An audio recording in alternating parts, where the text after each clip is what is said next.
Hi, this is the Galaxy Tab S9 FE Plus and I'll show you the fingerprint scanner test on this device.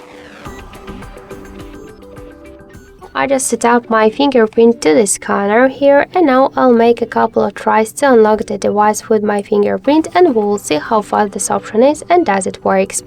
So let's start.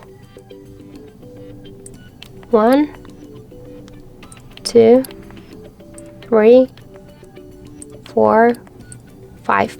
So as we could see, the fingerprint scanner works here fast and correct, and we just unlocked the device successfully without any problems. Just in 1 second we unlocked the device successfully. So you could try this unlock method, but don't forget that the face unlock is the fingerprint unlock method is less secure than the passcode or pin code unlock methods.